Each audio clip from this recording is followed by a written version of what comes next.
and improved version of CSS. With CSS3, you can add drop shadows, gradients, and even more fonts. Not all browsers currently support CSS3, but that's okay. If your visitors use a browser that does, they're in for an extra treat.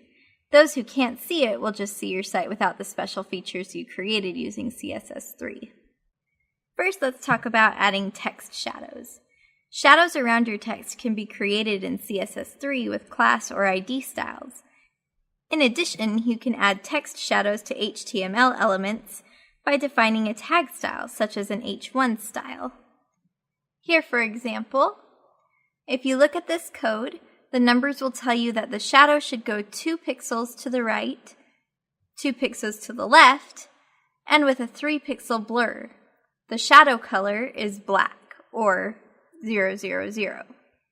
Whenever you create a text shadow, you can specify 4 values: horizontal and vertical, blur radius, and color.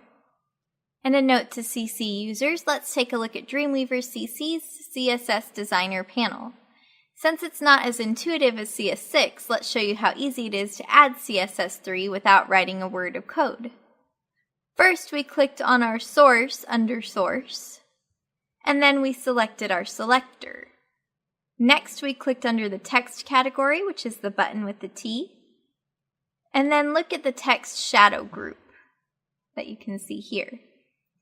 And you can change the specifications. Now to add a text shadow in Dreamweaver CS6, click the Add Property link located on the left side of the CSS Styles property pane. Now enter the CSS3 style rule name, text shadow, or you can select it from the list. Now click this arrow and enter the X and Y offsets, the blur radius, and the color. And if you look at your code, you can see that it's now changed for what we've specified. Now you can also add drop shadows to images to give them a more three-dimensional look. To add a drop shadow in Dreamweaver CS6, use the property pane at the bottom of the CSS Styles panel, just as you did with the text shadow. So again, you would click Add Property, and you could add a box shadow. And again, you can see where that's been added in the code. A note to CC users, to add drop shadows to images, select the image, then go to the CSS Designer panel. Click the border button to the right of the text button, and scroll down to box shadow, as shown here. Now, if you want more fonts than are installed on your computer, you can easily use custom fonts with Dreamweaver and CSS3. The @FontFace option in CSS3 allows you to link to a font from a web server. To use fonts that aren't installed on your computer with CSS3, first link to a font on a web server. Next, you'll use that font in the font family rule that's in your CSS styles. We're going to show you how to do that using Google Web Fonts. So to add a font from Google Web Fonts to your pages, first open a browser window on your computer and go to www.google.com/webfonts. Now when you see fonts that you like, you can click Add to Collection to add anything that you think is cool looking. And then when you think you've got what you want to use, for example, if we wanted to use this one, click the Quick Use button right here. Make sure the box is checked by the font you want to use. And then scroll down, you'll see this box here that has 3 tabs. Make sure it's on Standard and copy this code. Now go back into CS6. I've created a new document and selected this heading here. Let's look at our code view. You're going to insert that code you copied right after the head tag. Now select the heading on the page, which is our H1. Then go to the Properties panel, choose New CSS Rule, and Edit Rule.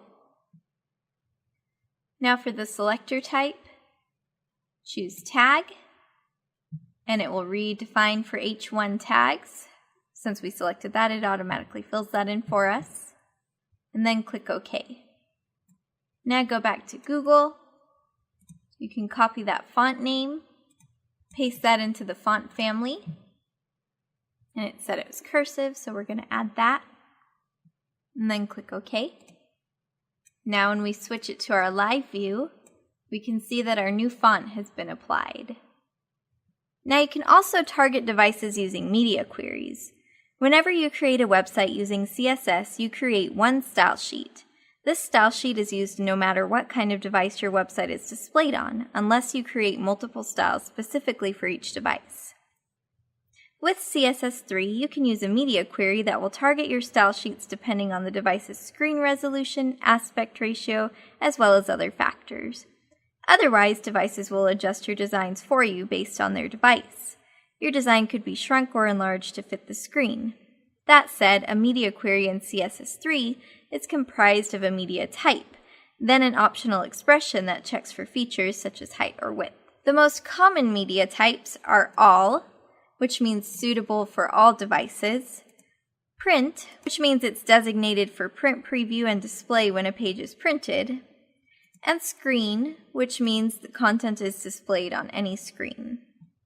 Now, the easiest way to use CSS3 to target devices using media queries is to link several external style sheets to each HTML page.